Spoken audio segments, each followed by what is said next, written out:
Pues bueno, como es costumbre ya en nuestro taller de Biblia, vamos a empezar con una oración inicial pidiéndole luz al Espíritu que ilumine no solo nuestra mente, sino sobre todo nuestro corazón, para que sepamos siempre discernir qué es lo que el Padre quiere de nosotros. Estamos adentrándonos en la palabra de Dios, en la voluntad de Dios, una historia de amor muy hermosa, muy bonita, donde Dios ha querido hacerse presente en nuestro caminar, para que no nos sintamos solos y que sepamos que tenemos un rumbo, un hacia dónde. Bien, si quieren cada quien leer una frase, como le hemos hecho, adelante. Señor, creo en ti con toda mi persona. Con mi cabeza te conozco, con mi corazón Te amo. A ver, no puedo verlo. Con mi corazón te amo. Con mi voluntad hago tu obra. Quiero conocerte, amarte, seguirte y proseguir tu causa. Dame amor a los evangelios. Ven, Espíritu Santo, y dame el verdadero conocimiento del Señor. Haz que este estudio del Evangelio sea verdadera oración y que el Señor se haga presente dentro de mí. Virgen María, enséñame a escuchar la palabra de Dios y seguir a Jesús. Amén. Amén. Amén. Bien, pues como decía, el curso es, la primera sesión fue la introducción al Evangelio en general, datos, ¿verdad? De pues dónde fue escrito, cómo por fin fue escrito. La semana pasada el Padre Hilario nos instruía sobre las partes que tiene el Evangelio y hoy vamos a hablar de la teología en el Evangelio de San Mateo. Teología, pues que es Theos, Dios, Logos, palabra, hablar de Dios. En aquella época no había teología, en tiempos de Mateo, pero pues han sido los estudios que se han hecho y profundizar, ¿no?, en lo que Mateo nos quiere transmitir. Al revés esta cosa. Al escribir su evangelio, Mateo lleva a cabo un trabajo de teólogo. O sea, él no era teólogo, lo sabemos muy bien, ¿no? Pero pues lleva este trabajo de darnos a conocer un poco más sobre lo que es el proyecto de Dios y su voluntad. Prácticamente cada aspecto de su teología puede ser clasificado bajo el concepto de la cristología. Más que hablarnos de Dios en sí, de lo que es el Padre y el Espíritu Santo, etc., se centra en lo que es Jesús, en la cristología. O sea, lo que él pretende es dar una respuesta a la pregunta de Jesús mismo, que está ahí en Mateo 16:13. ¿Quién dice la gente que es el Hijo del Hombre? ¿Se acuerdan? Una vez reúne Jesús a sus apóstoles y les hace esta pregunta. Pues unos dicen que, pues, un profeta, otros dicen que eres Elías, etcétera, etcétera. Entonces, ¿quién dice la gente? Y entonces es lo que Mateo ha querido proponerse al escribir este evangelio. Podemos resumir la teología mateana de la siguiente manera. Mateo, en primer lugar, enfatiza aspectos cristológicos. Ya como decía Beto, que nos habían invitado a leer el Evangelio de Mateo, pues poco a poco, irlo leyendo para ir descubriendo cómo lo que le interesa a Mateo es presentarnos a Jesús en diferentes aspectos. Después la relación de Jesús con la ley de Moisés, como dándonos a conocer o indicándonos esa relación que hay de Jesús con el Antiguo Testamento, el plan y el proyecto de Dios, y el carácter del verdadero pueblo de Dios. Recordemos, como decía en la primera reunión, que la comunidad de Mateo fue una comunidad que se había abierto a los paganos. Se había judíos, judeocristianos, se había pues ya paganos que venían ya de otros pueblos, de Roma, de Grecia.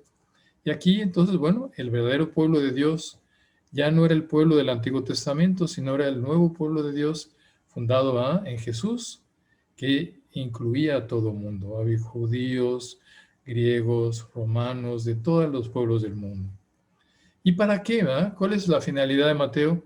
Mostrar que Jesús es el cumplimiento no solamente de determinados pasajes del Antiguo Testamento, sino también de todo el judaísmo. O sea, Jesús viene a cumplir lo que se había prometido, lo que los profetas habían anunciado. El cumplimiento de todo el judaísmo. Está muy interesado en la historia de Jesús en relación con los judíos. De hecho, podemos decir que Mateo, ¿no?, es el evangelio más judío de todos. ¿Qué quiere transmitir Mateo? Que Jesús, como decíamos, es el cumplimiento de las profecías del Antiguo Testamento. Y por eso se está dirigiendo a una comunidad judía, pero abierta ya a nuevos pueblos. Es importante hacer notar que la cristología no se desarrolló en el cristianismo primitivo como disciplina, pues nadie estudiaba teología ni se hablaba de teología, sino más bien era como la predicación y la enseñanza transmitida oralmente sobre las enseñanzas, la vida y muerte de Jesús de Nazaret. Entonces, bueno, fueron los apóstoles, los primeros discípulos, Pablo, que empezaron a hablar, a predicar, ¿verdad?, sobre las enseñanzas, la vida y muerte de Jesús de Nazaret. Yo digo, Jesús vino con una tarea que le encomendó el Padre Dios. Estaba la Trinidad reunida ahí en el cielo, estaban tomando su cafecito. ¿Qué haremos, verdad? ¿Qué haremos para salvar al hombre? Y entonces deciden enviar a Jesús. ¿Y para qué envían a Jesús? Pues para llevar la buena nueva a toda la humanidad, llevar la buena nueva a este mundo. Entonces, esa era la misión de Jesús. Y para llevarla a cabo, pues bueno, se realiza a través de la encarnación. Y entonces, como Dios se hace hombre en Jesús, pero al hacerse hombre, pues también, ¿no?, pues tiene las mismas limitaciones que tenemos nosotros. ¿Cuáles son esas limitaciones? Pues tenemos limitaciones de tiempo y de espacio. De espacio, estamos aquí y no podemos estar aquí más que en este lado, en este momento. Ojalá yo siempre pido el don de la bilocación, poder estar en dos lugares al mismo tiempo, pero pues bueno, eso solo si me porto bien algún día me la concederá Dios, ¿verdad? Pero el problema es que no puedo estar en otros dos lados, ¿verdad? Nos gustaría estar ahorita en la playa, ahí, ¿verdad?, viendo la puesta del sol, qué sé yo, pero no se puede. Limitación de espacio y de tiempo. Solo estamos aquí, ayer ya pasó, mañana todavía no es, y entonces tiempo tenemos poco tiempo. Por más que vivamos, bueno, 90 años, 90 y tantos años, pues no somos eternos. Igual Jesús vino y entonces tenía limitación de espacio, era Galilea, donde él podía entonces más o menos actuar, y de tiempo, no tenía muchos años. ¿Qué es lo que hace entonces Jesús para poder llevar a cabo esa misión que el Padre encomienda, llevar la buena nueva a todos los rincones de la tierra? Elige entonces a sus apóstoles, con ellos se reúne, dice la Biblia, con ellos les explicaba las cosas, ¿verdad?, en privado, para que después ellos también, como lo vemos en los Hechos de los Apóstoles, formaran discípulos, formaran comunidades, y así ese mensaje de Jesús, esa buena nueva, se fuera transmitiendo a todas las criaturas, ¿verdad?, a todos los seres humanos. Ahora nos toca a nosotros también ser parte de esa misión de Jesús. Y entonces, bueno, transmitir oralmente, o por escrito ahora, las enseñanzas, ¿no?, la vida y muerte de Jesús de Nazaret, esa buena noticia que Dios te ama sobre todas las cosas. Y esta enseñanza fue dando origen entonces a diversos escritos que a la larga formaron lo que llamamos los evangelios, entre otros, porque hubo varios escritos en aquella época. Algunos incorporados como canónicos, entonces tenemos los 4 evangelios, el de Mateo, el de Marcos, el de Lucas y el de Juan, y otros discutidos, los llamados evangelios apócrifos, que no fueron reconocidos, ¿no?, como inspirados por la primera comunidad. Y entonces esta buena noticia se fue plasmando en los 4 evangelios. Con estas fuentes, la figura de Jesús de Nazaret, predicada como el Cristo, planteaba interrogantes sobre su condición humana en relación con Dios, puesto que las enseñanzas en las comunidades primitivas presentaban dicha figura de Jesús con el título de Hijo de Dios y por lo tanto de condición divina. Y entonces ahorita vamos a ver un poco más sobre esto. Y entonces bien, la condición de Jesús, ¿verdad?, su condición humana, su condición divina, era realmente hombre, era realmente Dios, puesto como dice aquí, ¿verdad?, que las enseñanzas de las comunidades lo presentaban con el título de Hijo de Dios. Esto empezó a plantear algunas dificultades, como el trinitarismo.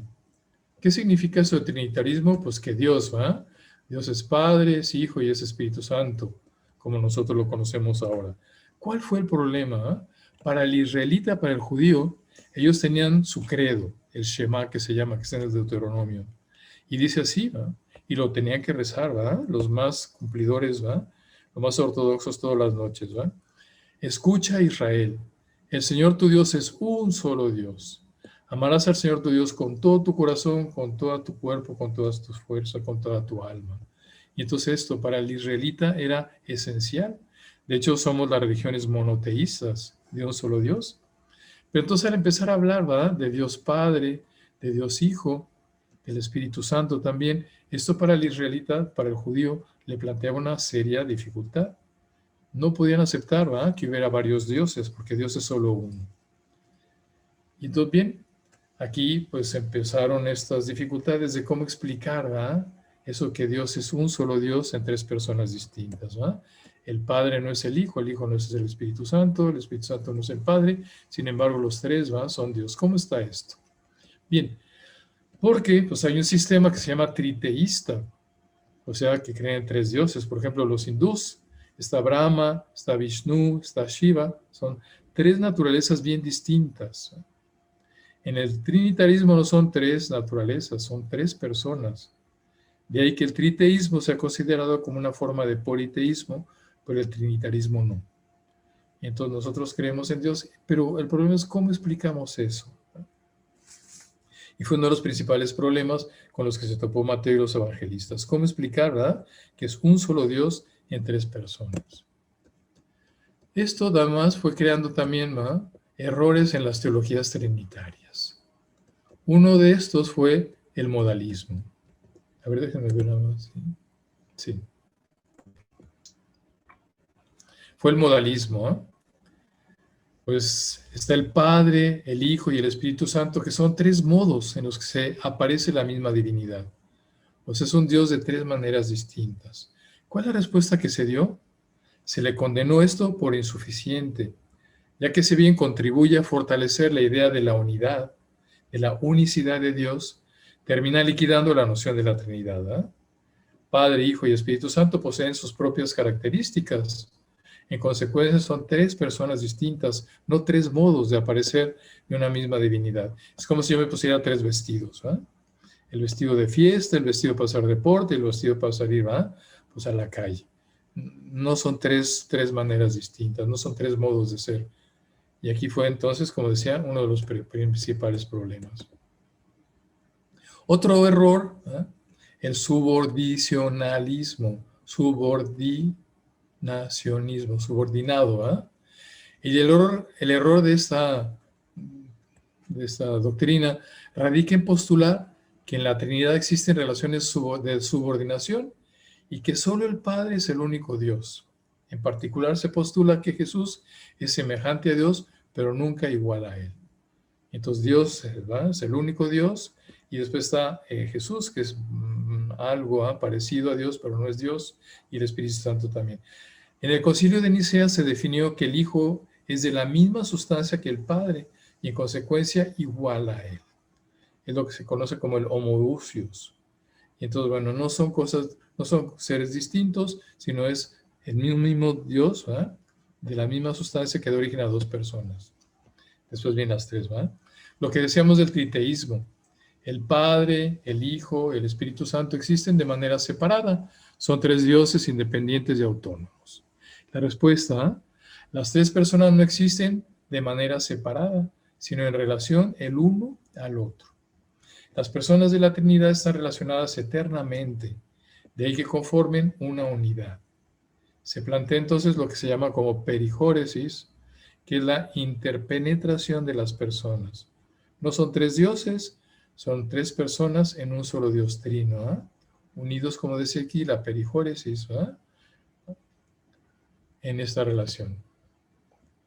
Ahora, muy tempranamente también, esos eran problemas del dogma de la Trinidad, ¿eh?, pero también empezaron a aparecer otras interpretaciones, sobre todo de la persona de Jesús, que diferían de la predicación original de los primeros discípulos de Jesús, o al menos cuestionaban sus fórmulas. Muchas de estas interpretaciones dieron origen a las llamadas herejías. Y el siglo III es muy prolífico en estas herejías. Y era gente que empezaba a reflexionar, empezaba a pensar sobre cuestiones y situaciones, que no se adaptaban, que no estaban de acuerdo a lo que se había predicado, a lo que Jesús nos había dicho. Una de estas primeras fue el llamado adopcionismo, que postulaba que Jesucristo no era hijo natural de Dios, sino que siendo meramente de condición humana, había sido adoptado por Dios como su hijo. ¿Cuál es el problema que había detrás del adopcionismo? El problema detrás de esto era que Dios no puede sufrir, porque si sufre, no es Dios. Dios es impasible, como dice la doctrina. Y entonces, bueno, pues sí. ¿Qué decían entonces el adopcionismo? Que nació Jesús en un pueblito, en Nazaret, de María, de José, etcétera, etcétera, fue creciendo, etcétera, etcétera, conoció a Juan Bautista, y cuando se bautiza, recibe la divinidad. Y entonces ya con la divinidad, después del bautismo, empieza a predicar, a hacer milagros, etcétera, etcétera. Y ya en la cruz, antes de que empiece su pasión, se escapa la divinidad y deja ya en la cruz al hombre, al cuerpo humano solo. Y así Dios no sufre. Pues suena bonito, esto, pero pues le quita todo el mérito, pues a ese Dios que se hace solidario con el sufrimiento humano, que se hace solidario con el dolor humano. Y entonces, bien, por tratar de salvar esto que si Dios sufre o no sufre, pues le quita mucho mérito a ese Dios que nos acompaña en el caminar desde el dolor y el sufrimiento, desde la cruz. Otras corrientes primitivas muy extendidas fueron el maniqueísmo, una doctrina religiosa que tiene en el siglo III origen en las ideas de un tal Manes, y que se caracterizaba por creer en la existencia de dos principios contrarios y eternos que luchan entre sí, el bien y el mal. Y entonces, bueno, ¿cómo puede pues haber un Dios bueno que permite el mal? Y entonces dice, no, Dios no puede permitir el mal. Entonces hay un bien y hay otro principio del mal que están luchando, como se ve en esta imagen. Bien, otro de las herejías que había, el arrianismo, tuvo su origen en las ideas de Arrio, el siglo III. Se caracterizaba por negar que Jesús hubiera tenido la misma condición divina del Padre. Niega que el Hijo es de una sola esencia, naturaleza o sustancia con Dios. Son dos distintos. Jesús no es consustancial con el Padre y por lo tanto no es como Él. De igual dignidad, tampoco es eterno Jesús. Otra herejía, el nestorianismo o difisismo. Es una doctrina religiosa dentro del cristianismo que considera a Cristo radicalmente separado en dos naturalezas. O sea, por un lado la naturaleza humana y por otro lado la naturaleza divina. Completas ambas, de modo tal que conforman dos entes independientes, Jesús humano y Jesús divino, que están unidos de alguna manera en Cristo. Entonces Jesús es Dios y hombre al mismo tiempo, pero formado por estas dos personas distintas. Otra es el monofisismo, que es una doctrina teológica que sostiene que Jesús solo está presente en la naturaleza divina, pero no la humana. Jesús es solamente el Cristo, no es el Jesús que vamos a ver ahorita de la historia, etcétera, etcétera. Vemos cómo, a partir de la predicación de los apóstoles, que recogen la enseñanza de Jesús, pues van surgiendo todas estas cosas. ¿Por qué se me hace importante recalcarlo? Porque hoy día también, pues hay muchas ideas nuevas, hay muchas cosas que niegan la divinidad de Jesús, la existencia de Dios, etcétera, etcétera. En ese entonces, en el año 189, San Ireneo de León escribe un libro muy famoso contra las herejías, Adversus Herejes.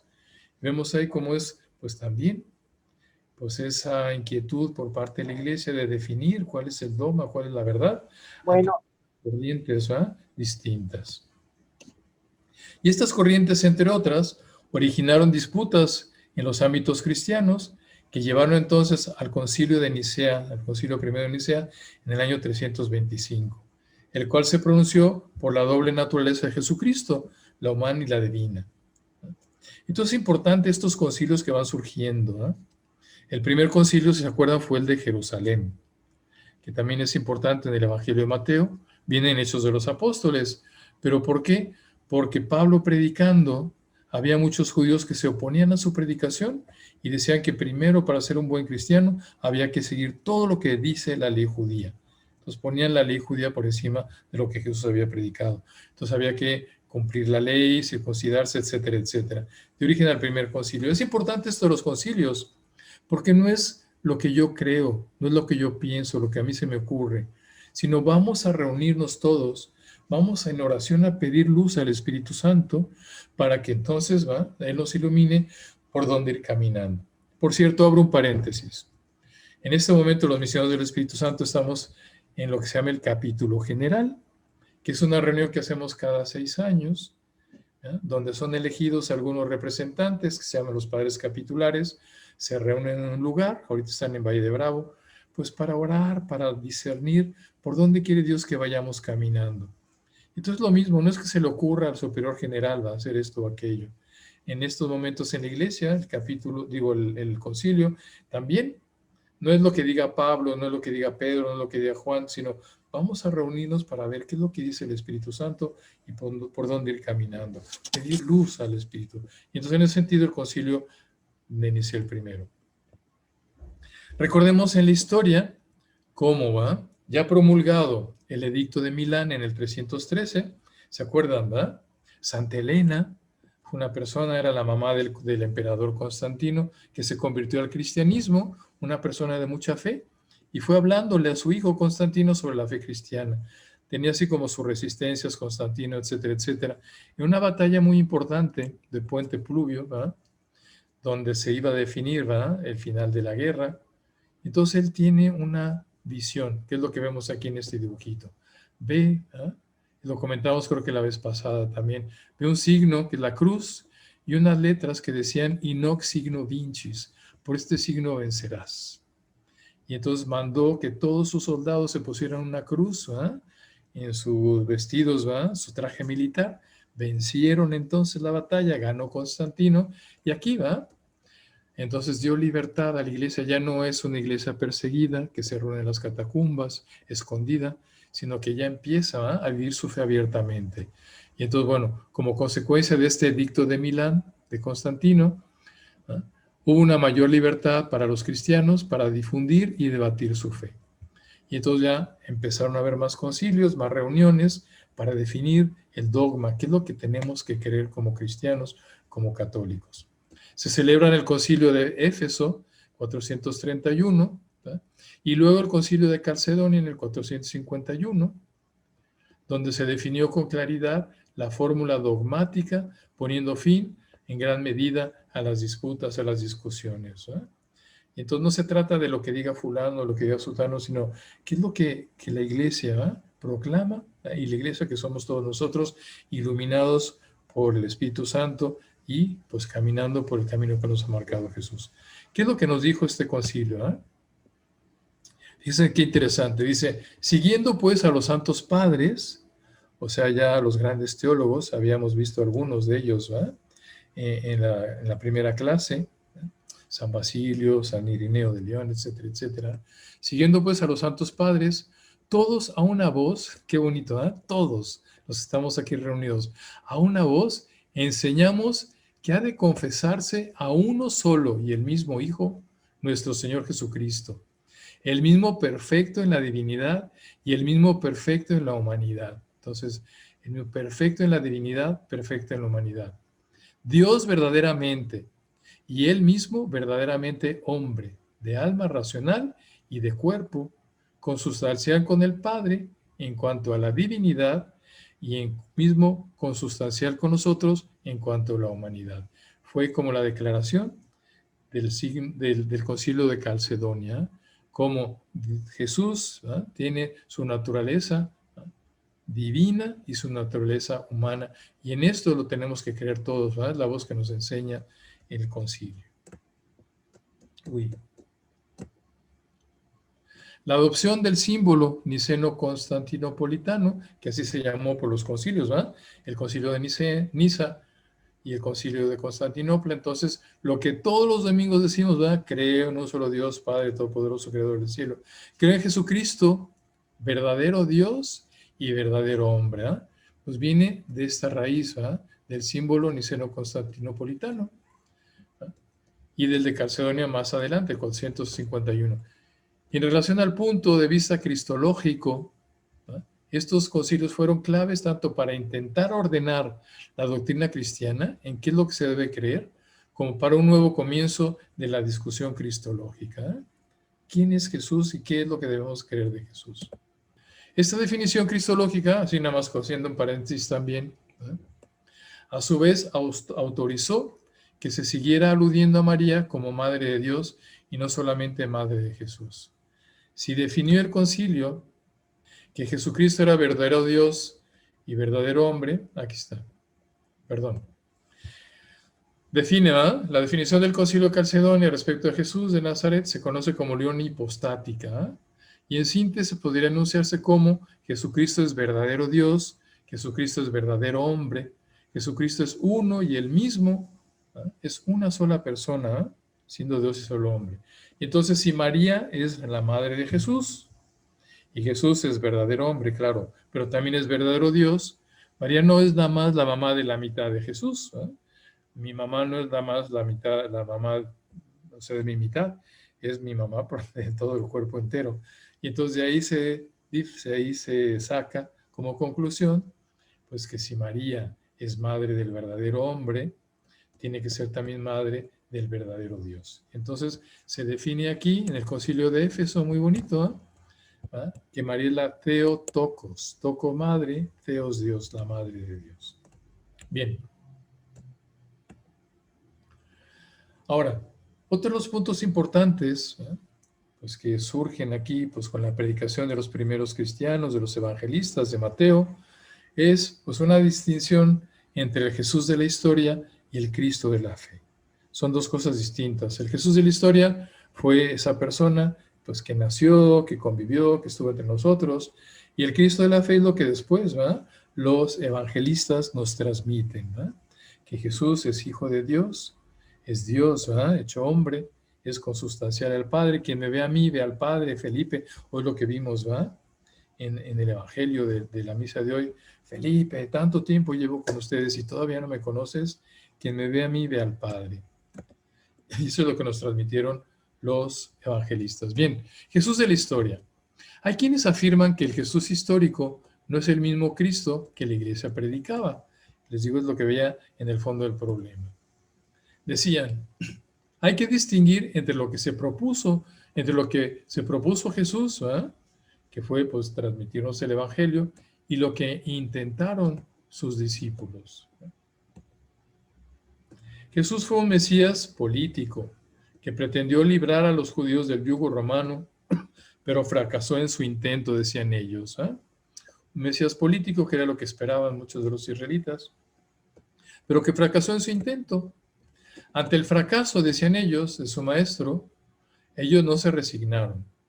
No quisieron regresar a sus anteriores ocupaciones, sino que robaron el cadáver de su maestro y empezaron a predicar que había resucitado y que había de volver a la tierra.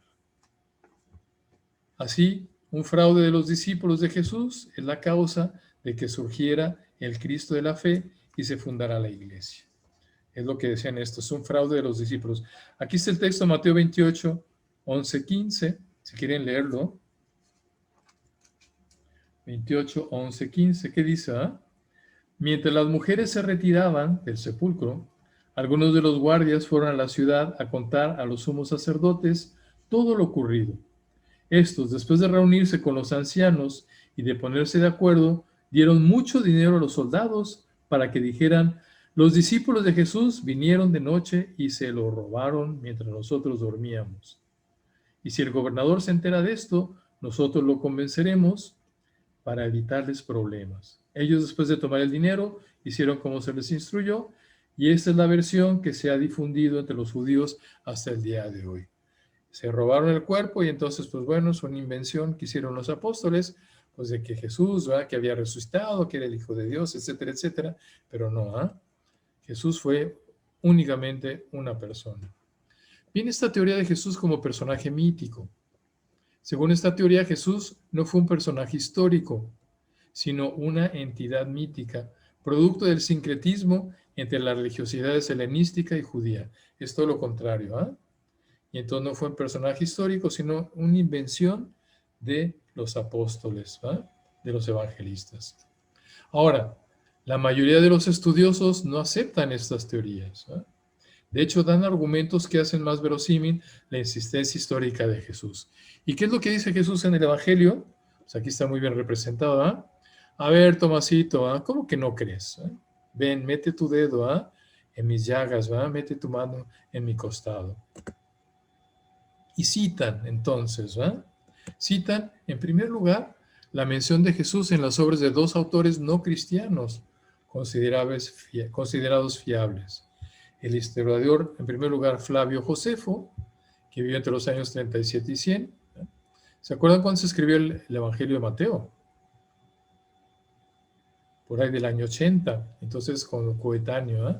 Y el historiador romano Tácito, el 55 al 120, y entonces, bueno, ellos mencionan a Jesús, la mención de Jesús en sus obras. Por lo tanto, no solo son los evangelistas, los cristianos, sino Flavio Josefo, judío, y Tácito, que era romano, de otra religión, de otra cultura, ellos mencionaban, afirmaban que Jesús realmente existió. Ahora, el conjunto de textos cristianos transmitidos acerca de la figura de Jesús, ya que aunque los escritos cristianos se manifiesten como obras de seguidores de Jesús, bueno, ellos afirman, negar la existencia histórica del personaje central de estas obras, presenta muchas más dificultades que admitirla. O sea, son tantos los textos que hay en esos primeros años del cristianismo hablando de Jesús y de Jesús que estuvo entre nosotros, que es más difícil negar la existencia que admitirla. Y por último, bueno, las alusiones en dichos textos a figuras históricas cuya existencia puede comprobarse con documentos no cristianos. O sea, la mención de estas figuras históricas como Moisés, y entonces bien, pues está en otros documentos también no cristianos, y esto habla de la historicidad entonces, pues de estos documentos cristianos de los evangelios. Y esto decía, perdón, por último, el desarrollo del cristianismo es muy difícil de explicar sin la figura de Jesús. ¿Cuántos movimientos surgieron en esa época? ¿Cuántas personas que desaparecieron? Y esa permanencia del cristianismo, desarrollo del cristianismo, cómo fue creciendo poco a poco, pues se explica difícilmente sin esa figura fuerte, penetrante de Jesús, como lo experimentó Pablo camino a Damasco. Además, varios estudiosos han propuesto que una cronología aproximada de Jesús se puede estimar a partir de fuentes no cristianas, ser confirmada por correlación con relatos del Nuevo Testamento también. Y así podemos decir, Jesús fue un judío galileo que nació entre los años 7 y 2 a.C., como ya lo vimos en la primera reunión, murió entre el año 30 y 36 después de Cristo, vivió solamente en Galilea y Judea, en esta zona, Galilea y Judea, aquí abajo no sale, y nunca viajó ni estudió fuera de esas regiones. Cuando Jesús llega ¿se acuerdan? Cuando llega a Nazaret, llega a la sinagoga, le dan el rollo de Isaías, el Espíritu de Dios está sobre mí, etcétera, etcétera, empieza a predicar, y la gente se admiraba, nos decían, ¿no es este el hijo de José? ¿No está María aquí, su madre entre nosotros? ¿No son estos sus hermanos? Se admiraban de esa sabiduría. Si Jesús hubiera ido, aunque sea a Jerusalén, ¿qué hubiera dicho la gente? Wow, mira nada más, ¿cuánto aprendió Jesús en Jerusalén? Voy a mandar a mis chiquitos ahí para que también aprendan como él. O si hubiera ido a Cachemira, o hubiera ido a la India, como algunas novelas por ahí sacan, ¿verdad? Y entonces esa sorpresa de la gente de su pueblo, pues nos da a entender que Jesús jamás salió, seguramente de ahí. Jugaba canicas con los niños de ahí, trabajaba en la carpintería, etcétera, etcétera. Otros datos, Jesús habló arameo, como veíamos en la primera reunión, y también pudo haber hablado hebreo y griego. Hebreo, ¿cómo podemos saberlo?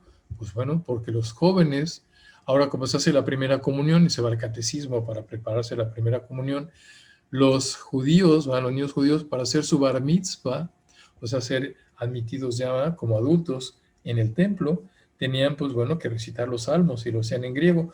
Seguramente José, San José, ¿va?, enseñó a Jesucito, ¿va?, a leer un poco en hebreo. Y griego, porque es lo que se hablaba, como veíamos la vez anterior, es lo que se hablaba en aquella época. Entonces, seguramente es lo que nos dicen, ¿va? Ahora, el bautismo de Jesús por Juan Bautista se puede datar aproximadamente desde las referencias, como decíamos, de Flavio Josefo, que habla del bautismo de Jesús, ¿va? Habla de Juan Bautista. En antigüedades judías, aquí está el dato, ¿va?, en una fecha entre los años 28 y 35.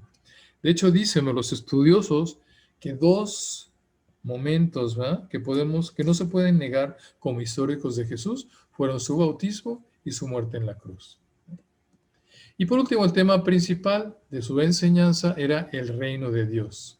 Él presentó esta enseñanza en parábolas que eran sorprendentes realmente, ¿verdad?, que no tienen paralelos en otros escritos. Ahora, y esto es importante tenerlo en cuenta, si abrimos nuestro Nuevo Testamento esperando encontrar una biografía definitiva sobre Jesús de Nazaret, nos vamos a sentir desilusionados. ¿Por qué? Porque el Evangelio, ¿ah?, no es una biografía. De hecho, como biografía está muy incompleta. De los 33 o 36 años de Jesús, ¿ah?, solo nos narran 3 años. Y los otros 30, qué hizo, cuáles eran sus gustos, ¿verdad?, dónde estudió, qué cosas experimentó, etcétera. No tenemos ningún dato, ¿verdad? Entonces no es una biografía. Y por otro lado, ¿verdad?, si abrimos estas páginas esperando encontrarnos con Jesús de una manera que nos puede transformar, entonces habremos llegado con la expectativa correcta. Un evangelio es una forma literaria única que quiere transmitir algo, ¿eh?, ese mensaje de Jesús de la salvación. Entonces, bueno, si acudimos a Jesús buscando una biografía, pues nos vamos a desilusionar, pero si nos acercamos, ¿va?, buscando algo que nos pueda transformar, que pueda darle sentido a nuestras vidas, eso es lo que es el evangelio. Hemos llegado pues con una expectativa correcta. Entonces, todo esto, pues que trato de aquí de compartir con ustedes, es precisamente esto.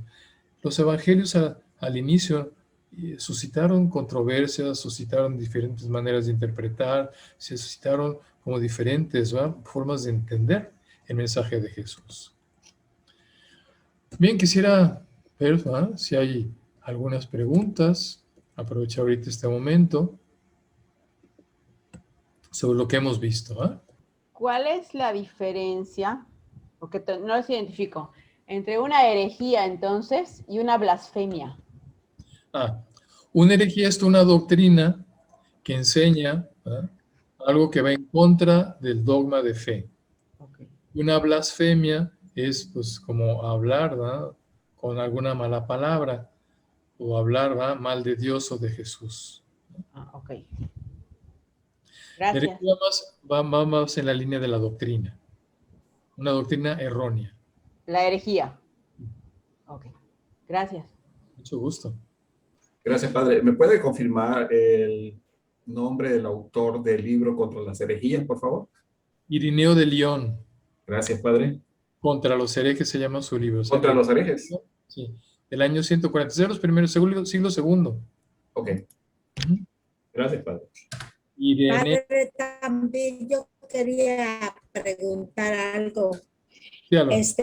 Usted hace rato decía que Jesús habló en arameo, en hebreo y en griego. ¿Esto cómo lo hacía? De acuerdo al lugar al que iba él, ¿de esa forma predicaba en ese lenguaje o en ese idioma? ¿Iba cambiando sus formas de expresarse? Sí, eran las costumbres, que había en aquella época. Por ejemplo, nosotros aquí ahorita, pues hablamos maya, hablamos español y hablamos inglés. Hablamos maya porque es el lenguaje materno. Entonces, con los amiguitos y todo eso, la gente se comunica en maya. Ya en la gran ciudad, con gente que viene de fuera, etcétera, como país, hablamos el español. Y pues el inglés, pues el lenguaje, pues comercial, etcétera, etcétera. En aquella época, el arameo seguramente era lo que hablaba Jesús en Nazaret, ahí con María, con José, con la gente de ahí del pueblo. El hebreo era el lenguaje litúrgico, digamos, era como en 50 años aquí, era el latín. Pues que todo en la misa era en latín, etcétera, etcétera, porque era el lenguaje y había que aprender latín. Ahí me tocó aprender no latín, pero sí frases en latín. Dominus vobiscum, et humus. Porque entonces seguramente Jesús, Sí, padre. un poco de hebreo en ese sentido. Claro. Y después el griego, pues era el griego koine, como vimos en la primera charla que dio el padre Leo, pues era la lengua que se hablaba en aquella época. Los evangelios fueron escritos en griego para que la gente lo entendiera. Y de hecho, pues bueno, pues los escribieron los apóstoles, ¿verdad? Los discípulos, que seguramente pues también dominaban el griego. Entonces seguramente Jesús lo hablaba también. Ahora, una lengua que había en aquella época, que sería como el equivalente al inglés nuestro, era el latín. También se hablaba latín. Ahí sí Jesús yo creo que no llegó a aprender, ¿verdad? ¿Alguna otra palabra? Entonces, el arameo, lengua materna, el lenguaje litúrgico, y el griego, Sí, que era el... padre, gracias. Mucho gusto. Gracias. Padre, Sí. esta expresión que usted dijo, periforesis, Periforesis. periforesis, que es como que divide lo humano de lo sobrenatural. No, es lo que tienen en conjunto Así. las personas, o sea, que comparten esa misma naturaleza. ¿Y qué sería lo que tendría en conjunto? ¿No es el todo? El todo sería como Dios, ¿verdad? Es un solo Dios, pero en tres personas distintas, ¿verdad? Peri, sobre lo que las alrededor, ¿verdad? Lo que las une a las tres personas. Pero es un solo Dios, ¿verdad? Ok. Gracias. Mucho gusto, Arcángela. Solo es muy rápida, más para investigar. ¿Cuántos concilios hay? Ay, mira, me falla la memoria, la verdad, ¿verdad? Pero el último fue el Concilio Vaticano II. Sí, que ese es el que yo conocía. A ver, alguien que nos resuelva. Son 22. 22, sí. Gracias. Disculpe, padre, buenas noches. Buenas noches. Disculpe, los concilios, al igual como decía usted hace rato de sus reuniones, que son cada 6 años de sus capítulos, ¿cada cuánto tiempo es o no hay unos años exactos? Gracias. Nosotros, nuestro capítulo son cada 6 años, ya está puesto en nuestro reglamento, ¿ah?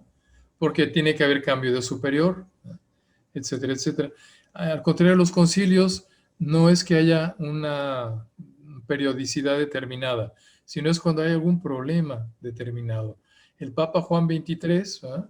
Ante la situación que se está viviendo en el mundo y en la iglesia, pues bueno, es lo que él decía, tenemos que abrir las puertas de las ventanas de la iglesia para que entre el espíritu, ¿eh?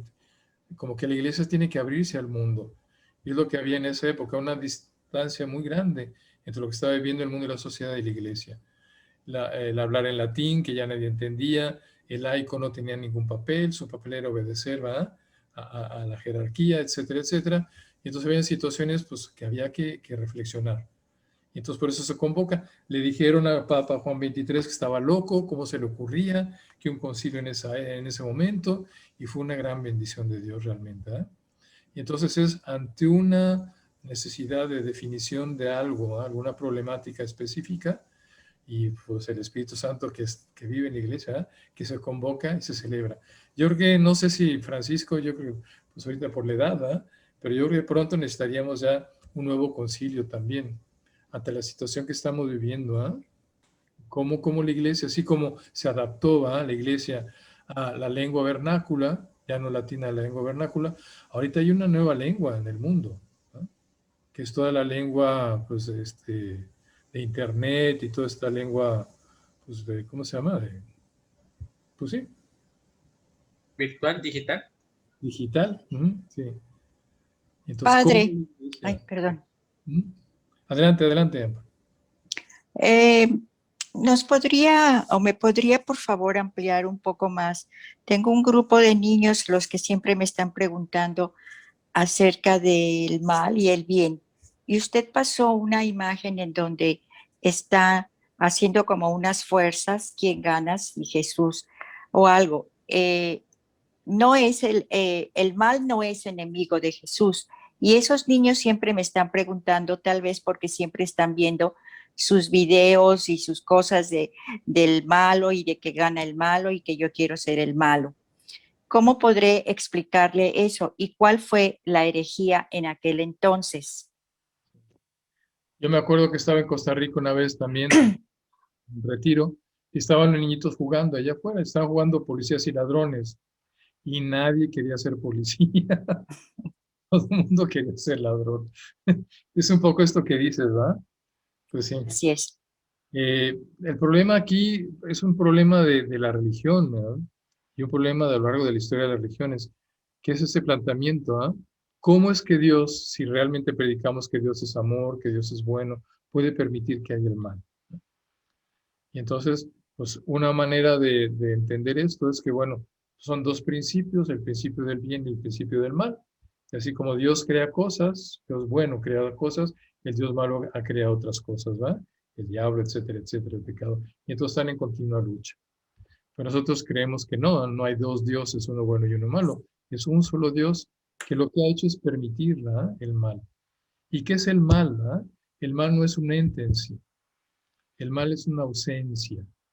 Lo que llamamos mal es la ausencia de Dios. Entonces, donde no hay amor, hay eso, que le hemos puesto un nombre. Y el nombre que le hemos puesto es mal. Pero es una carencia, es una ausencia. Entonces, Dios creó todas las cosas buenas y el hombre, cuando las aceptó, fue el pecado original, rechazó esa oferta de Dios. Entonces, la carencia del bien es lo que llamamos el mal. Pero, pues bueno, lo que pasa es que lo que vemos, y lo que ven los chiquitos, es una realidad muy distinta. La otra pregunta, perdón. La otra pregunta, ¿es lo mismo un concilio que un sínodo? No. Concilio es de toda la iglesia, de toda la iglesia universal. Se convocan los obispos de todas las iglesias, ¿verdad? Y un sínodo es una reunión más local. Sínodo de obispos, sínodo en una ¿cómo se llama? Diócesis, por ejemplo, es una reunión más local, con un tema específico también. Pero concilio se conoce a la reunión, ¿verdad? De toda la iglesia, la convocación de todos los obispos de la iglesia. ¿Sí, claro? Gracias, padre. Gracias. Mucho gusto. Bueno, pues no sé si no hay más preguntas, continuamos entonces.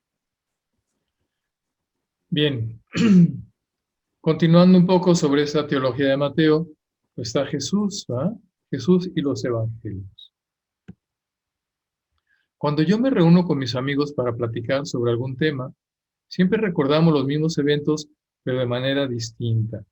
Seguramente les ha pasado, que nos reunimos ahí con los compañeros de la escuela, los compañeros de la universidad, y cuando recordamos algo, cada quien como que va aportando algo. Ay, sí, no me acordaba de esto. Sí, ya me acordé, etcétera, etcétera. Son diferentes perspectivas, diferentes ángulos en el mismo evento, con cada persona contribuyendo con una parte del todo que ninguno de nosotros posee solo. Cada quien ve una faceta distinta del acontecimiento. Vemos en parte y nos necesitamos unos a otros para completar nuestra imagen del mundo. Bien, creo que es por eso que hay 4 evangelios. A través de las múltiples perspectivas de Mateo, de Marcos, de Lucas, de Juan, Dios nos ha dado 4 puntos de vista, 4 retratos de Jesús y de su obra en el mundo. Cada autor tiene una voz distintiva que cuenta la historia de un Jesús multidimensional. Entonces, la riqueza que tenemos, cada evangelista va aportando algo propio, y esto pues, nos hace ver, tener un cuadro más completo de como dice, Jesús multidimensional. De hecho, nada más así como entre paréntesis, si recordamos lo que son las espiritualidades, la espiritualidad es una manera de vivir alguna de las características o facetas de Jesús. Jesús como maestro, entonces vienen aquí pues, los jesuitas, vienen los maristas, Jesús pues como enfermero, que curaba enfermos, y entonces vienen aquí los de San Juan de Dios, Jesús como esta persona que predicaba, y entonces vienen los dominicos, Jesús que da su vida, que ofrece su vida como sacerdote, y vienen los deseos del Espíritu Santo, el Espíritu de la cruz. Entonces cada espiritualidad va viviendo una faceta determinada de Jesús que es muy rica, ¿eh? Es difícil de abarcar pues, de un solo vistazo, ¿no? Por una sola persona. Y entonces en ese sentido están los 4 evangelios. Vamos a ver un videíto.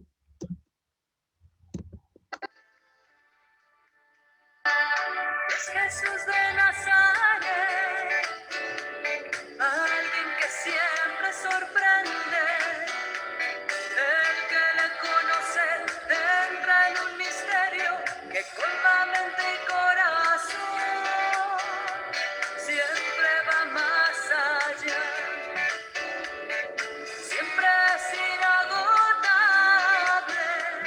El que le conoce sabe que su vida es eterna novedad. Es Jesús de Nazaret, esperanza del perdido, al que está seguro, él lo desconcierta y compadece el pecado. Es fascinante y desconcertante, inusitadamente sorprendente, irresistible en todos los sentidos, ningún lenguaje puede decirlo. Vamos a tener un momentito así como de reunirnos en pequeños grupos, en salas, para compartir, ¿ah? Pues para mí, ¿quién es Jesús? ¿Ah? ¿Qué faceta de Jesús es la que me llama la atención o en un momento dado de mi vida me ha ayudado, ¿verdad? Pues a superar una situación, ¿verdad?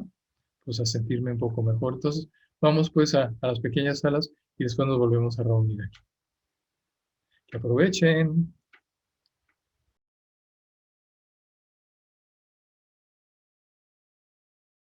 Listo, listo. Regresamos aquí a la sala general. Ya estamos todos de nuevo. Bien, ya estamos todos, yo creo que sí ya, ¿verdad, Beto? Bien, fue la reflexión, fue el compartir, la inspiración que nos dice Gus. Y aquí, bueno, había unos textitos, ¿verdad? Que pedimos que leyeran. Un primer textito comparar, ¿verdad? El anuncio de Juan Bautista, conviértase porque ha llegado el reino de los cielos, y cómo Jesús después, ¿verdad? Da el mismo texto, conviértase porque ha llegado el reino de los cielos. Entonces vemos aquí como en el fondo del Evangelio de Mateo, pues quiere él dar esa continuidad, ¿verdad? No es ruptura, sino que es continuación de todo lo del Antiguo Testamento, ¿verdad? Esa espera por la llegada del reino de los cielos que Jesús viene a realizarlo. Otro texto que vimos, ¿verdad? Fue el de lo que quiere Dios, ¿verdad? Ese de 18:14, la voluntad del Padre es que no se pierda ninguno de estos que me ha dado. Y entonces aquí el mensaje de Mateo es, pues Jesús no quiere, ¿verdad? El Padre no quiere que se pierda ninguno de nosotros. Y el último, pues no sé qué les pareció, el del pago del impuesto. Como que había toda esta problemática que hemos visto antes, ¿verdad? Se paga el impuesto, no se paga el impuesto, estaban los romanos contra los judíos, lo que causó la destrucción de Jerusalén, del templo. Entonces toda esta situación muy, muy difícil, ¿verdad? Muy violenta que había también en un momento dado. Pero lo que me gusta de ese texto es, no sé qué les pareció al final. ¿Qué es lo que le dice Jesús a Pedro? Dice, Pedro, ve a pescar al lago. Y entonces, bueno, pesca un pez, le abres la boca y vas a encontrar una monedita. Yo me imagino al padre Leo, nuestro párroco, que de repente le llega el recibo de la luz y le dice al sacristán, a ver, Ángel, ¿va? Mira, ve al terreno de aquí al lado y vas a encontrar un gato. ¿No? Agarra al gato y en la boca va a tener un billete, lo sacas y con eso vamos a apagar la luz. ¿Ah? ¿Qué pensarían ustedes del padre Leo? O de su párroco, o de quien sea. Pues seguramente dirían, está loco ¿qué le pasa? ¿Cómo voy a...? Pues en el gato, el billete para pagarlo. ¿Va? Como lo dice Jesús, pues Ay, padre. con esto. Pero pensándolo decíamos, pues Jesús está loco, pero Pedro le cree. Y aquí hay algo muy bonito. Entonces, para ser discípulo de Jesús, yo digo, tenemos que creerle de verdad. Cuando manda a sus discípulos, vaya, que la entrada a Jerusalén, ¿se acuerdan? Desaten al burrito y lo traen y si les preguntan que por qué lo desatan, es que el maestro lo necesita y al rato se lo regresa. ¿Eh? Es como si yo les dijera, ve allá a la casa de enfrente, agarras el coche, ¿eh? Y si te preguntan, es que el padre Emilio lo necesita, al rato se lo regreso. A ver si está loco, ¿qué le pasa? Y entonces, bien, yo creo que pues para los discípulos de Jesús, ¿eh? Nosotros, pues sí, tenemos que estar un poco locos, ¿eh? Pero creer profundamente en lo que Jesús nos pide. Y entonces es una de las características de los discípulos de los apóstoles. Bueno, muy bien, vamos a continuar, ¿verdad? Con la charla. Decíamos, ¿verdad? Un evangelio es una forma literaria única. Su objetivo es anunciar, introducir, persuadir, instruir, llamar al arrepentimiento y, en último término, llamar al lector y al oyente a la conversión. Por lo tanto, hay que distinguir muy bien entre una biografía, una narración histórica y un evangelio. Y lo que los evangelistas, Mateo, Marco, Lucas y Juan, quisieron hacer es precisamente transmitirnos esto, ¿eh? Este mensaje de Jesús que nos llama, ¿eh?, a la conversión, al arrepentimiento. Un relato sencillo y objetivo de los acontecimientos nunca tendría, ¿eh?, tal fuerza. Si nos hubieran narrado un cuentito, pues qué bonito el cuentito y todo, pero no, ¿eh? El evangelio en sí tiene una gran fuerza. Y cada uno de los escritores es un evangelista que comparte la buena noticia de Jesús. Y aquí aprovechando, pues no sé si sepan, ¿no?, por qué de las figuras de Mateo, de Marcos, de Lucas y de Juan. Ahí les puse el texto, ¿eh?, del Apocalipsis en el número 4, en el capítulo 4, versículos 6 al 7. De ahí es donde se toma esta cita. Se los voy a leer, ¿verdad? 6 a 7. Dice, y alrededor del trono donde estaba esta figura, ¿verdad?, de este hombre con una barba larga, alrededor de este trono vi otros 24 tronos en los que estaban sentados 24 ancianos vestidos de blanco, con coronas de oro en las cabezas. Del trono salían relámpagos, etcétera, etcétera. A ver cómo está. Aquí ya. En medio del trono y en torno a él había 4 seres vivientes, llenos de ojos por delante y por detrás. El primer ser viviente era similar a un león, el segundo a un novillo, el tercero tenía el rostro semejante a un hombre, y el cuarto ser viviente era similar a un águila volando. Cada uno de los 4 seres vivientes tenía 6 alas, estaban llenos de ojos por dentro y por fuera, y repetían de noche sin cesar, Santo, Santo, Santo, es el Señor Dios Todopoderoso, el que era, el que es y el que viene a reinar. Entonces, un texto del Apocalipsis muy bonito, de estos seres llenos de ojos por dentro y por fuera, o sea que tienen la totalidad de la visión. El Evangelio lo que nos da es esa totalidad de la visión. Y por eso después la Iglesia, tomando este texto, ¿no?, los adjudica a los evangelistas. Y digo, si ya lo sabían, pues lo recordamos, y si no, pues es esto. Y coinciden que son 4, igual que los 4 evangelistas. ¿Por qué se le da a cada uno de los evangelistas esa figura? ¿Cómo empieza el Evangelio de San Mateo que estamos viendo ahora? Si nos vamos al Evangelio de San Mateo, vemos que empieza con la genealogía de Jesús. Y entonces empieza a narrarnos, ¿verdad? Libro del origen de Jesús, Mesías, hijo de David, hijo de Abraham. Abraham nos narra toda una genealogía del ser humano. Entonces empieza con nombres de hombres. Por eso se le adjudicó la figura del ser humano. Mateo, ¿eh? ¿Cómo empieza el Evangelio de San Mateo? Empieza ahí poniéndonos en el desierto con Juan Bautista, voz que clama en el desierto. Comenzó la buena noticia de Jesús, tal como lo afirma el profeta Isaías, voz que clama en el desierto, preparen el camino del Señor. Y que ahí en el desierto pues hay fieras, ¿verdad? Hay fieras, hay leones y todo, por eso les da figura. San Lucas, si vamos ahí, empieza San Lucas su evangelio en la narración de lo que va a ser el nacimiento de Juan Bautista, cuyo papá, ¿va? ¿Se acuerdan ustedes? ¿Va? Cuyo papá, Zacarías, ¿va? Le tocó entrar al templo, ¿va?, a ofrecer el sacrificio. Y entonces el templo donde se ofrecían los novillos, los toros, y por eso le dan. Y Juan, el evangelio de Juan se distingue de los 3 sinópticos por ser más elevado. Es un evangelio más espiritual, entonces como un águila, ¿eh?, que vuela mucho, muy alto. Y entonces le da la figura del águila. Entonces aquí tenemos, ¿va?, cada uno de los escritores evangelistas, ¿va?, con su símbolo, que lo vemos mucho en las iglesias, ¿eh? Lo hemos representado esta vez en los zambones, antes se ponían estas 4 figuras. Bueno, breviario cultural. Bien. ¿Quién es este Jesús con quien nos encontramos en los evangelios? ¿Qué es lo que nos quieren transmitir los evangelistas? ¿Es el Hijo amado de Dios? ¿Es el Mesías esperado? ¿Es un rabino eficiente? ¿Es Jesús el Salvador del mundo? ¿Es la vid verdadera, la imagen del Dios invisible, el pan de vida? Pues sí. Jesús es todo esto y más. No hay título, ni imagen, ni comparación, ni metáfora que pueda describir adecuadamente a Jesús en esencia, o quién es para cada uno de nosotros, como lo hemos estado comentando, ¿eh? Jesús es polifacético, Jesús tiene una personalidad, ¿eh? Muy amplia. Y ahorita en la sala comentábamos, ¿verdad? Uno de los miembros de la sala decía, pues que yo he ido conociendo a Jesús, pero lo sigo conociendo, sigo descubriendo cosas nuevas de él a medida que voy leyendo más y más el Evangelio. Ese es Jesús, ¿eh? Muchos expertos y predicadores han escrito sobre los distintos retratos de Jesús que encontramos en cada uno de los 4 evangelios de nuestra Biblia. Sus obras demuestran que cada evangelista dibujó la imagen de Jesús mirando su vida y ministerio desde un ángulo ligeramente distinto. Y es la riqueza que tenemos de la que hablábamos de los evangelistas, ¿no? En el Evangelio según San Marcos, el León, ¿no?, la pregunta ¿quién es Jesús?, recibe una respuesta en el primer versículo que leemos al principio del Evangelio, de Jesús, el Hijo de Dios. Entonces Marcos nos va a narrar, ¿verdad?, desde ese ser Hijo de Dios. Y el significado de esto se va desvelando a medida que el evangelista también se centra en lo que significa seguirle. Quien quiera venir en pos de mí, que se niegue a sí mismo, que tome su cruz y que me siga.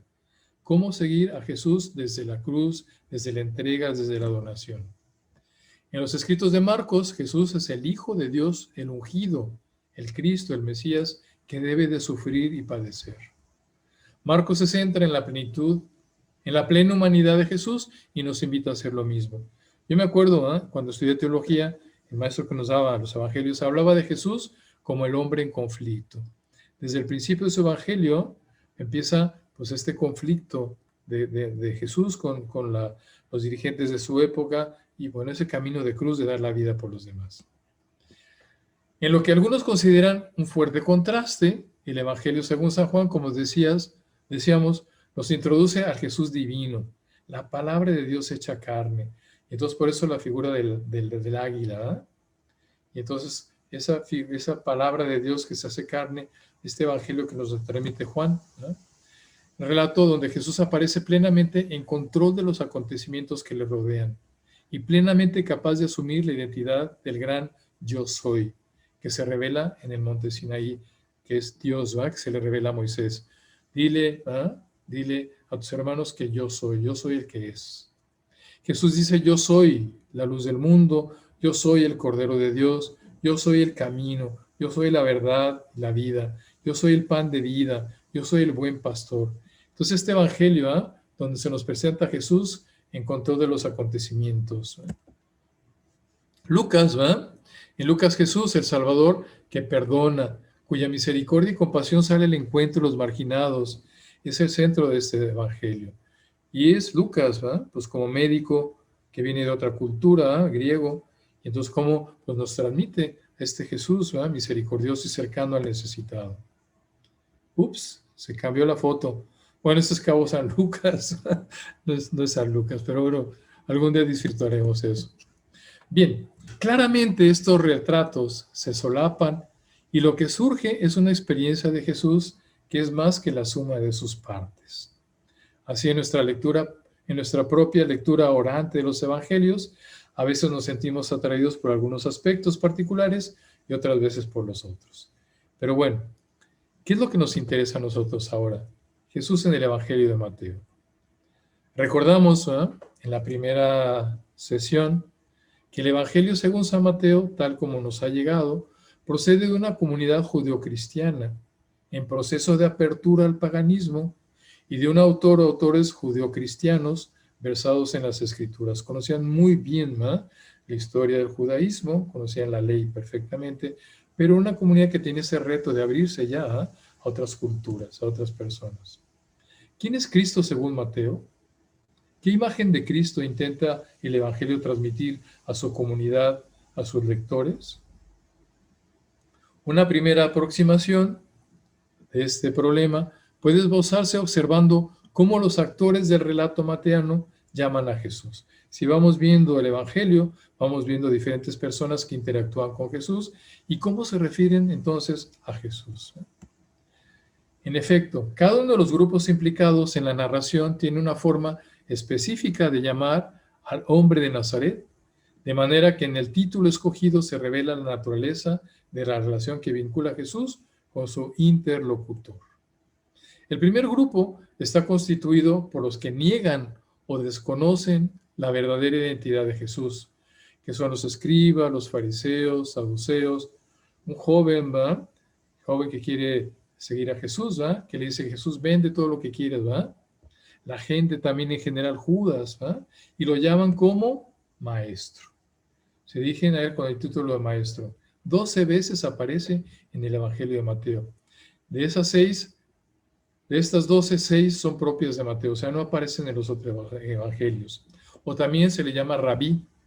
4 veces aparece, y de ellas 2 en boca de Judas, ¿va?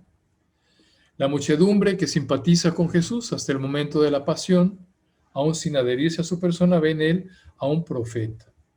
Y vemos ahí, por ejemplo, en los textos 21:11, 21:46, si quieren, lo buscamos rápido. 21:11. ¿Y qué dice? 21:11, y la gente decía, este es el profeta Jesús de Nazaret de Galilea. Correcto. Y en el versículo 46. En el 46 dice, y trataban de detenerla, pero tuvieron miedo a la gente porque le tenían por profeta. Por profeta. Esa era como la concepción que tenían, ¿va? De Jesús, que era un profeta, ¿va? O que era un maestro, ¿va? El rabí que le decían. Un segundo grupo reúne a los que ponen su fe en Jesús. Son los favorecidos por los milagros y los discípulos. ¿Y cómo le llamaban? Se dirigen a Jesús invocándolo como Señor, el Kyrios. De los 34 casos que hacen de este título cristológico el más frecuente en el Evangelio de Mateo, 22 son propios de Mateo, ¿va? O sea, Mateo tiene textos, ¿va? Únicos de su Evangelio donde menciona a Jesús como el Señor, como el Kyrios. El Señor que ha venido a traer la salvación, la salud, que se manifieste en los milagros que Jesús hace. Y un tercer actor que ofrece sin duda el punto de vista decisivo es Dios mismo, el Padre. En 2 ocasiones, en el bautismo, 3:17, ¿se acuerdan? Y se oyó una voz que bajaba del cielo, este es mi Hijo muy amado. En la transfiguración, 17:5 también, ¿verdad? Se oye la voz del Padre. Intervienen directamente en el relato para cualificar a Jesús como el Hijo muy amado, ¿eh? Este es mi Hijo muy amado en quien me complazco. Bien, esta designación suprema del Hijo amado aparece en las Escrituras también. O sea, el texto de aquí de Mateo 2:15 habla de Jesús en ese sentido. 2:15 dice, donde estuvo hasta la muerte de Herodes para que se cumpliera lo que dijo el Señor por medio del profeta. De Egipto llamé a mi hijo. ¿No? Jesús también se menciona a sí mismo, aquí tenemos en el 11:27, como el Hijo, ¿no? El Hijo de Dios. 11:27 dice, mi Padre me entregó todas las cosas y nadie conoce al Hijo sino el Padre y nadie conoce al Padre sino el Hijo. Y entonces también Pedro habla de Jesús, lo menciona como el Hijo, los discípulos, el centurión al pie de la cruz, en verdad este era Hijo de Dios.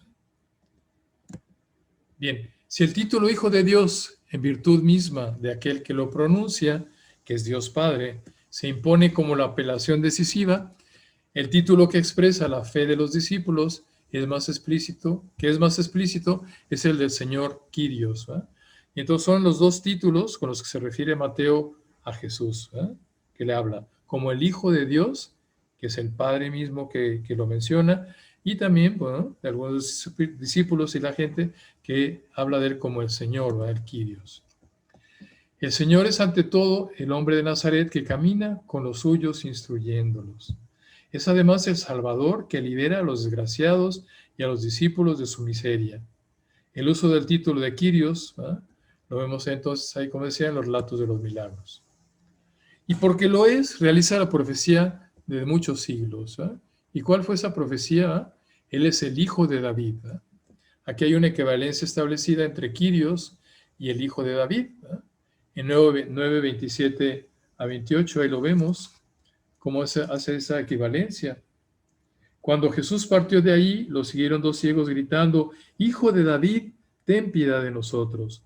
Al entrar en la casa, los ciegos se le acercaron y les preguntó, ¿creen que puedo hacer esto? Le respondieron, sí, Señor, ¿verdad? Señor Kyrios, ¿verdad? Jesús, hijo de David.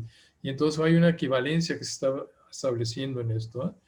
Es el Señor que reina con autoridad sobre los suyos. Cuando habla Pedro, ¿verdad? Pedro le contesta, Señor, ¿verdad? Es el juez que volverá a juzgar a todas las naciones al final de los tiempos. ¿Verdad?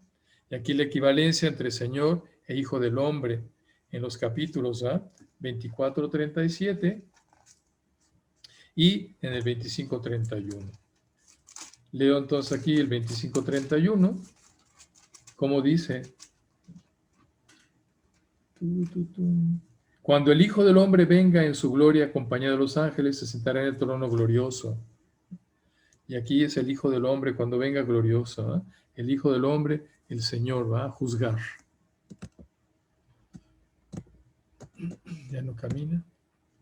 Es el Kyrios, hombre de Nazaret, Mesías de Israel, Señor del mundo y de la iglesia, juez del final de los tiempos. Por último, una característica importante del Evangelio de Mateo consiste en su recurso constante al Antiguo Testamento. Decíamos que es una de las principales características de la teología de la cristología de Mateo, cómo recurre en muchos casos al Antiguo Testamento para confirmar que en Jesús se han cumplido las Escrituras. El destino y la enseñanza de Jesús no pueden comprenderse más que sobre el fondo del Antiguo Testamento, más que como su cumplimiento y su instauración plena en la historia de los hombres. ¿Eh? Entonces, bueno, el destino y la enseñanza de Jesús no pueden comprenderse más que sobre el fondo del Antiguo Testamento, más que como cumplimiento y instauración plena de la historia de Dios entre los hombres. Y así vemos 10 veces a lo largo de su evangelio, Mateo nos dice explícitamente que algo sucedió en la vida de Jesús para que se cumpliera lo que había escrito el profeta. Y así mostrar que el Antiguo Testamento se cumple en y por Jesús. Entonces, 10 veces a lo largo de su evangelio. 9 de estas 10 citas se hallan exclusivamente en Mateo. No se encuentran en los otros evangelistas. Entonces vamos a verlas, vamos a leerlas. Si alguien puede leer 1, 22, 23, porfa. Todo esto sucedió para que se cumpliese lo dicho por el Señor por medio del profeta. Ved que la Virgen... Gracias, sí. Todo esto se cumplió, sí, bueno, todo esto se cumplió para que... Todo esto sucedió para que se cumpliera. ¿No? Así es. El anuncio del profeta. ¿Y qué profeta es? Isaías. Ahorita vamos a ver más en sus Biblias, pero muchos de las Biblias, la Biblia de Jerusalén sobre todo, traen la cita. ¿Alguien que nos pueda leer 2:15? Sí, permaneciendo ahí hasta la muerte de Herodes. Así se cumplió lo que había anunciado el Señor por boca del profeta. Se cumpliera lo que el Señor había anunciado por boca del profeta. Ajá. Egipto llamé a mi hijo. 17 y 18. Yo, padre. Porfa. Dice, así se cumplió lo que anunció el profeta Jeremías. Una voz se escucha en Ramá, muchos llantos y sollozos. Es Raquel que llora a sus hijos y no quiere que la consuelen porque ya no viven. Gracias. 23. Yo, padre. Porfa. Y se fue a vivir a un pueblo llamado Nazaret. Así había de cumplirse lo que dijeron los profetas. Lo llamarán Nazareno. Para que se cumplieran los profetas. Nazorio. Sí, depende de la traducción, ¿verdad? Nazorio, nazareno, etcétera, etcétera. Vemos que diferentes Biblias tienen diferentes traducciones, ¿verdad? Y por último vamos a leer 4, 14, 16. Yo padre. A ver. Para que se cumpliera lo dicho por el profeta Isaías. Tierra de Zabulón, tierra de Neftalí, camino del mar, allende el Jordán, Galilea de los paganos. El pueblo que habitaba en tinieblas ha visto una gran luz. A los que habitaban en paraje de sombras de muerte, una luz le ha amanecido. Perfecto, muchas gracias. Vemos cómo se repite entonces, ¿verdad? Cada una de estas citas, ya no vamos a leerlas todas, ya después ustedes con tiempo podrán leerlas. ¿Cómo se repite? Para que se cumplieran las escrituras, para que se cumplieran las escrituras, para que se cumpliera lo que había dicho el profeta. ¿Sí? Bien, ahora los 2 primeros capítulos de Mateo son buenos ejemplos de este método que Mateo utiliza, de demostrar que las escrituras se van cumpliendo en Jesús. Aquí vemos alusiones y referencias a textos que fueron interpretados mesiánicamente en el primer siglo, ¿no? Como signos de que el Mesías ya había llegado. Jesús se presenta como descendiente en el linaje real de David. ¿Quién nos lee este? 1:1 a 16. Nada más el principio. Libro del origen de Jesucristo, hijo de David, hijo de Abraham.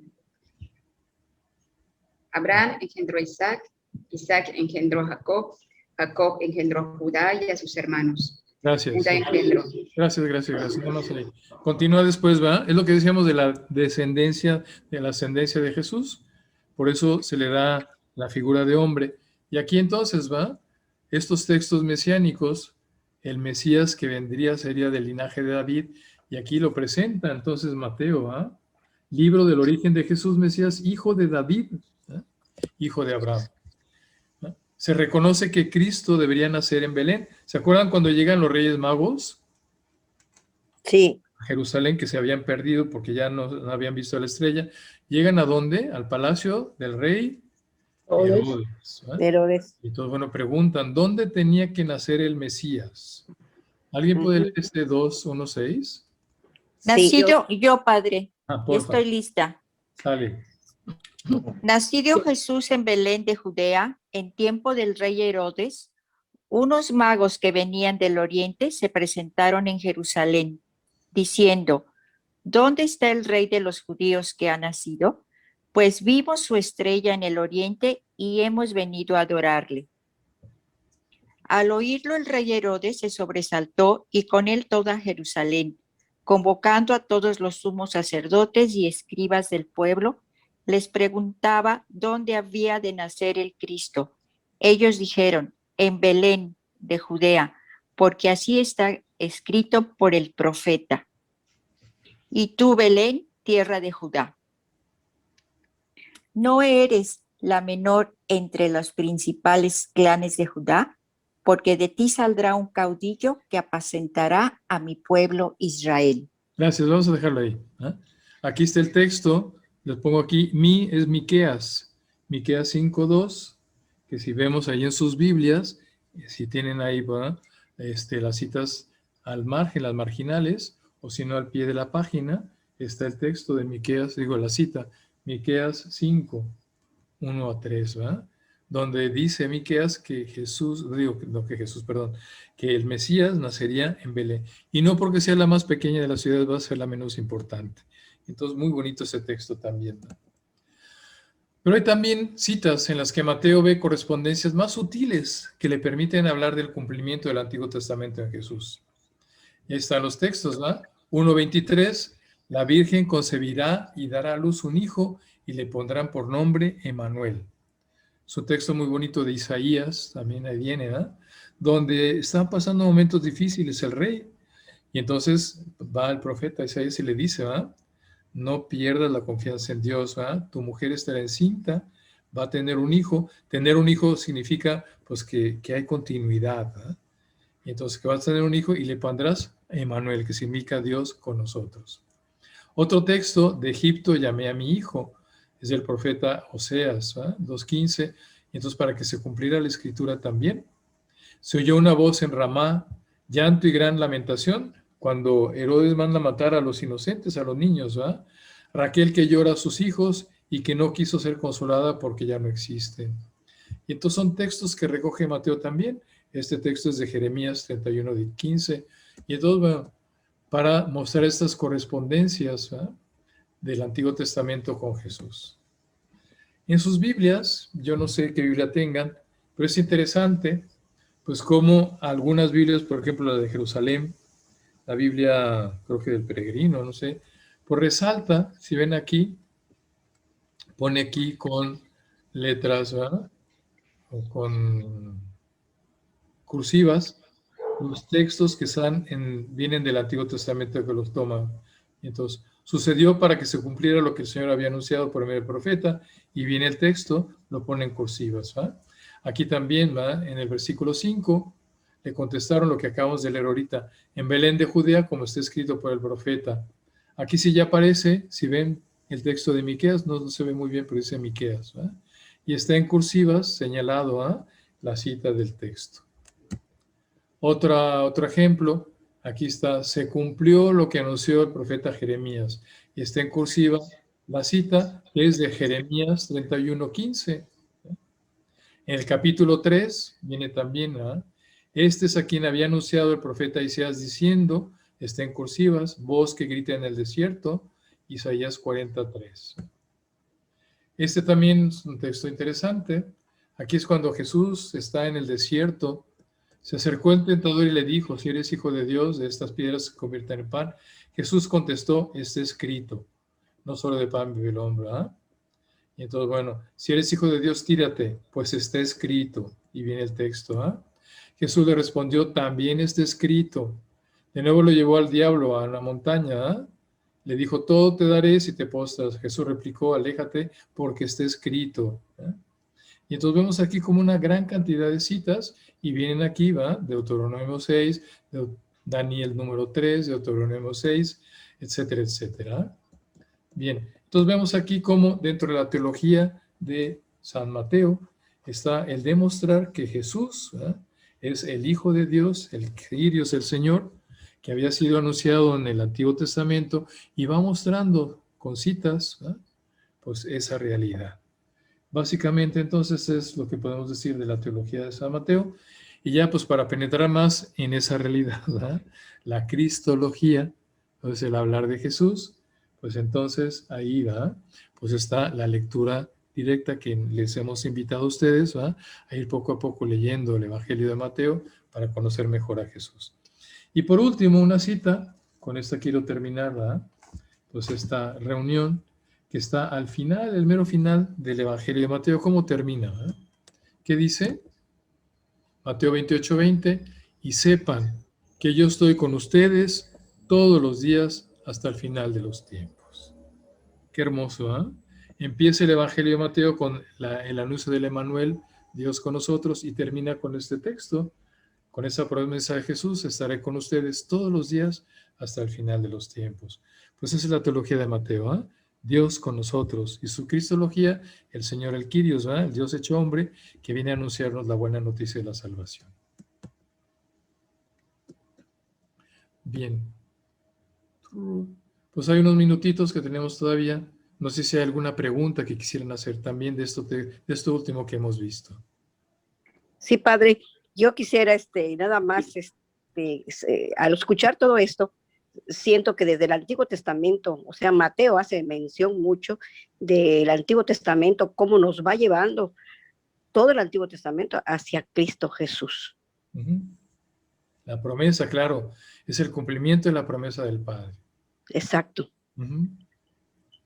Yo, padre, lo que me llevo es que se confirma que efectivamente Mateo está escrito, la intencionalidad era hablarle a los judíos para la aceptación de Jesucristo. Entonces, por eso, esa era la insistencia de estar recurriendo al Antiguo Testamento para comprobarle, aquí está, mira, por esto, es cuanto, y me queda muy claro. Gracias, padre.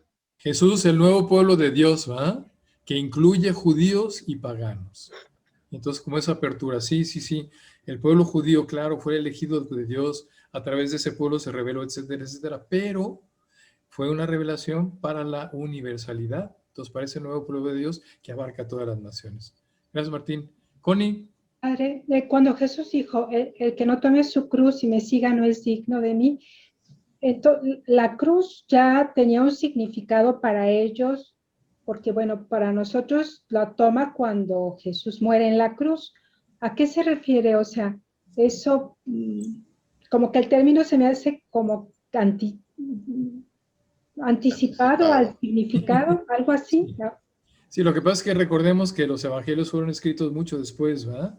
Del acontecimiento de la cruz pascual. Y entonces ya de aquí Mateo está hablando desde una perspectiva, ¿verdad? Esa invitación que nos hace Jesús de cargar la cruz. Claro, en tiempo de Jesús, Jesús no lo hubiera dicho todavía. Empieza a anunciar y no anuncia la cruz. Anuncia el Hijo del Hombre va a ser entregado a manos de los sumos sacerdotes, etc. Habla de la entrega, de dar la vida, que es cuando Pedro le dice, Señor, no hables de esa manera, ¿verdad? Vas a espantar a la clientela, nos vamos a quedar solos, ¿verdad? Sí. Entonces, aléjate de mí, Satanás, que le dice Jesús al pobre de Pedro. Pero entonces, en ese sentido, sí, Jesús ahí no habla todavía de cruz, pero aquí ya es Mateo, en esa perspectiva post-pascual, que entonces está invitando al seguimiento de Jesús es cargando con la cruz, porque ahí va, es donde se manifestó el gran amor que Dios nos tiene. Y entonces ya no es una cruz nada más de muerte, como hubiera significado para los israelitas de aquella época. Es una cruz de vida, de amor, de salvación, como la cruz del apostolado, donde está el cuerpo de Jesús, ¿verdad? Con ese corazón traspasado. Muy bien, muchas gracias, Padre. Mucho gusto, Connie. Vamos entonces a terminar, ¿verdad? Con nuestra oración. Pues vamos a hacerlo igual, ¿verdad? Si alguno de ustedes quiere hacer alguno de los parrafitos, irlo leyendo, por favor. En nombre del Padre, del Hijo y del Espíritu Santo. Amén. Gracias, Señor, por regalarme tu evangelio. Gracias por enseñarme a leer tu evangelio. Gracias por ponerlo dentro de mi corazón. Ponerlo dentro de mi corazón. Dentro de mi corazón. Gracias por poder conocerte y amarte. Gracias por nuestra comunidad que me da amor a los evangelios y me enseña a leerlos. Y me enseña a leerlos. Ilumina mi mente con la luz del Espíritu Santo y enciende en mi corazón el fuego de tu amor. El fuego de tu amor. Gracias por nuestra comunidad. Fortifica mi voluntad para que pueda llevarlo al mundo. Bendice mis esfuerzos para que dé frutos de espiritualidad y apostolado. Amén. Amén. Amén. Amén. Amén. Amén. Muy bien. Pues bueno, les voy a dar la bendición final, ¿verdad? Bien. Que el Espíritu Santo, que es la presencia amorosa de Dios, esté siempre con ustedes. Llene sus cuerpos, sus almas, sus corazones, para que sientan siempre su cuidado, su compañía y su protección. Lo siga impulsando en su caminar. Y que la bendición de Dios, que es Padre, Hijo y Espíritu Santo, descienda sobre ustedes, sus familias, y permanezca para siempre. Amén.